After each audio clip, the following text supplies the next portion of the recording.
문화가 전해주는 전국 방방곡곡 여행 이야기 고고 문화기행.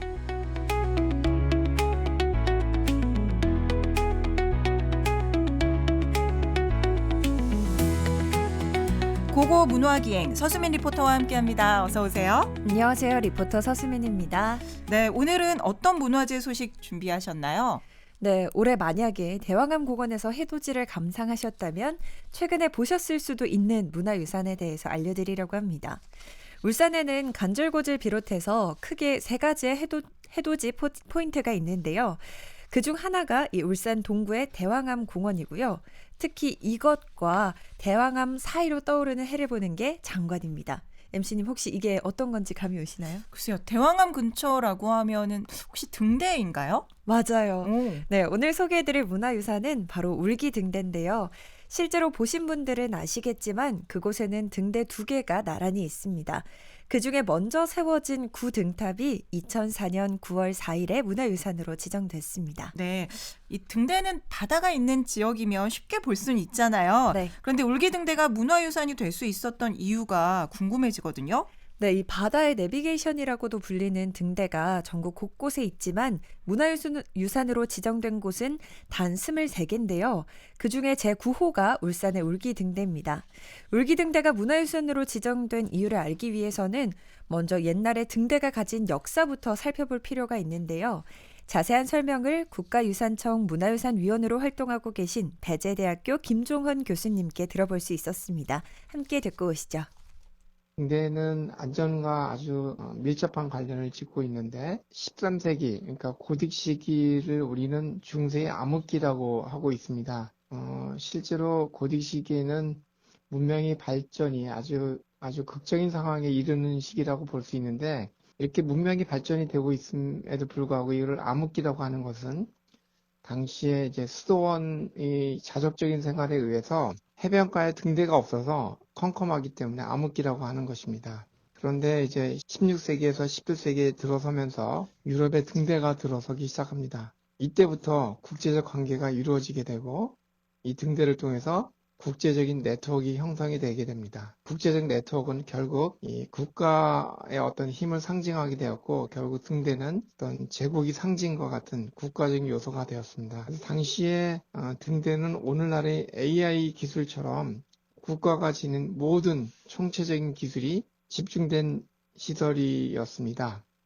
네, 요즘 AI 인공지능 기술이 국가의 힘을 나타내는 지표로 쓰이곤 하잖아요. 네. 당신은 등대가 그런 역할을 하고 있었다는 말씀이시니까 이 국가적으로 얼마나 중요한 곳인지 느낌이 오더라고요. 울기등대도 같은 이유로 지어졌는데요. 다만 일본에 의해서 만들어졌다고 합니다.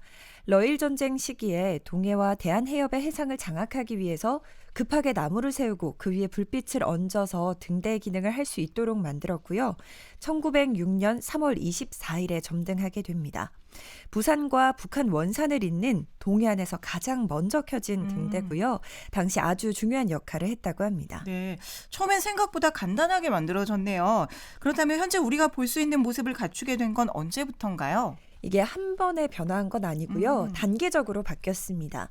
먼저 1910년 6월 한일 강제병합 직전에 팔각형의 조적 벽돌로 된 백색으로 높이 6m 정도로 다시 부설을 했다가 해방 이후 한국전쟁이 끝나면서 1956년 적벽돌에서 콘크리트로 바꿨습니다. 이때 볼트 형식으로 불리는 터널처럼 되어 있는 입구와 팔각형의 등탑 형태를 그대로 유지했다고 해요. 그런데 변화는 여기서 끝이 아닌데요. 이어지는 내용을 김종헌 교수님의 목소리로 듣고 오시죠. 근데 원래 이 울기등대가 들어선 것은 당시에 이제 외적의 침입, 어떤 그 방비하는 군사의 요충지로 작용을 했던 곳인데 당시에 이제 말을 기르기 위해서 국영 목장이 산지했던 곳인데 일제 강점기에는 일본이 약 15,000그루의 해송림을 조성하였습니다. 요즘 우리가 울기등대 가면 이 송림을 볼 수가 있는데 이 당시에 송림을 조성하게 된 거죠. 그런데 이 아름답지만 이 소나무가 시간이 지나면서 성장하게 돼서 이 등대의 불빛을 가리게 됩니다. 그래서 등대의 기능이 약화되니까 당시에 2층 높이에서 3층으로 높이게 됩니다. 그 다음에 또 소나무가 더욱더 성장하게 됨으로 인해서 1987년 12월 12일에는 또 이 팔각형의 새로운 콘크리트로 해서 아주 날렵한 그런 등대를 신축하게 됩니다. 네, 이런 사연이 있군요. 그러니까 소나무가 자꾸 등을 가려서 2층에서 3층으로 그러다가 결국 새로운 등대를 하나 더 짓게 된 거군요. 네, 맞습니다. 그래서 신등대와 구등대가 나란히 있게 됐고요. 옛날에는 등명기를 석탄으로 떼서 불빛이 비치는 유리에 그을음이 많이 생겼다고 해요. 그걸 갤러리라고 부르는 발코니, 즉 난간으로 나가서 닦아줘야 했거든요. 울기등대는 앞서 말씀드린 이유로 2층에서 3층으로 증축되면서 갤러리가 이중으로 놓인 독특한 구조도 갖고 있습니다. 이러한 점들을 포함해서 울기등대가 문화유산으로 지정될 수 있었던 이유를 김종원 교수님께서 정리해 주셨습니다. 함께 듣고 오시죠. 울기등대는 우리나라 등대의 변화를 모두 알 수 있는 아주 독특한 장소로서 이중희 등명기를 위한 갤러리를 갖고 있고 또 동해안 등대의 시초로서 또 우리나라 등대의 변화를 한 곳에서 모두 간직하고 있는 의미를 지니고 있습니다. 이처럼 역사적 의미를 갖고 있는 울기등대는 해양수산부가 지정하는 등대문화유산 9호로서 또 국가유산청이 등록문화유산으로서 우리나라 근대사에 있어서 매우 중요한 의미를 지니고 있기 때문에 국가 등록문화유산으로 등록이 되어 있습니다. 그리고 대한제국 말기의 건축 양식을 가지고 있어서 그 문화적 가치를 인정받아 문화유산으로 지정됐고요. 현재는 등대의 역할은 하고 있지 않습니다. 이 내부를 관람할 수 있지만 안전상의 이유로 위로 올라갈 수는 없고요. 대신 구 등탑 옆에 전시체험 공간이 있습니다. 이곳 4층 전망대에 올라가시면 하얀 2개의 등탑과 초록 소나무숲 그리고 푸른 바다까지 한눈에 담으실 수 있겠습니다.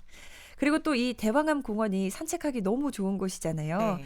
그래서 이번 주말에 콧바람도 쐬고 문화유산도 구경할 겸 울기등대 방문해 보시면 좋을 것 같습니다. 네, 오늘 말씀 잘 들었습니다. 고맙습니다. 네, 감사합니다. 지금까지 서수민 리포터였고요. 국악행지와 윤도현